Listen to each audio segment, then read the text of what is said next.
তল্লাশির নামে মোহাম্মদপুর থানার এক এএসআই এর বিরুদ্ধে নির্যাতনের অভিযোগ করেছেন বাংলাদেশ ব্যাংকের এক কর্মকর্তা। পুলিশের নির্যাতনের বিচার চেয়ে অভিযোগ করেছেন তিনি। তদন্ত শেষে ব্যবস্থা নেওয়ার কথা জানিয়েছে মোহাম্মদপুর থানা। রিপোর্টে জানাচ্ছেন কাজী ইমদাদ।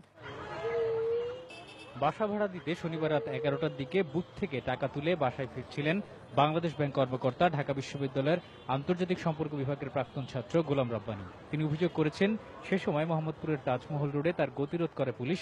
মাদকদ্রব্য তল্লাশি নামে গাড়িতে উঠিয়ে শুরু করে নির্যাতন। আমি ব্যাংক থেকে টাকা উঠে আমি বাসার দিকে আস্তে আস্তে হাঁটা শুরু করি। এর মধ্যে হঠাৎ করে আমার পেছনে একজন এসে কলার আর হাত ধরে পুলিশ ভ্যানের দিকে নিয়ে যাচ্ছিল আর বলতেছিল স্যারের সাথে কথা আছে, ডাকে। তখন কাদেরের কথা মনে পড়ে আছে যে আমি এরকম একটা ফাঁদে পড়ে যাচ্ছি বোধহয়।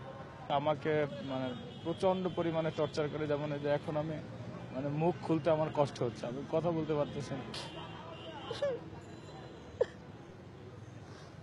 রাস্তায় এরকম আরো কয়েকজনকে ধরে ওই পুলিশ কর্মকর্তা টাকা আদায় করেন বলে অভিযোগ গোলাম রাব্বানীর।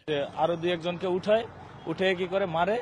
আর যারা একটু নরম টরম এমন হয়েছে যে রিক্সায় যাচ্ছে লোক, রাত তখন আবার একটু বেশি হয়ে গেছে, এক রিক্সা হয়তো একজন যাচ্ছে, ওরা টান দিয়ে উঠেই তুই না হিরোইন খেয়ে এইমাত্র আসছিস, টাকা দে, 50,000 টাকা দে। রাব্বি শুধু আমাকে একটা মেসেজ দিয়ে সময় গাড়ির মধ্যে, আমরা তো সাথে সাথে যাওয়ার সাথে সাথে গাড়ি থেকে নামাই নাই, ও গাড়ির মধ্যে ও আমাকে একটা মেসেজ দিচ্ছে যে ভাই কাদের কেস, ওই যে ঢাকা বিশ্ববিদ্যালয়ে যে আব্দুল কাদের ছিল, ও কাদের কেস বলছে বলতে আমরা বুঝতে পারছি ঘটনাটা কি। ওর তো কথা বলতে দিচ্ছে না। তখন রাতে রাব্বানীর বন্ধুরা গিয়ে গাড়ি থেকেই ছাড়িয়ে আনেন তাকে। আটকের কথা স্বীকার করলেও রাব্বানীকে নির্যাতনের অভিযোগ অস্বীকার করেন এএসআই মাসুদ। গাড়িতে উনি উঠতেছেন, কারণ আমরা তাকে জোর করে গাড়িতে উঠাইয়া তাজমহল রোডে মাথায় আসছি, আমি তো সামনে।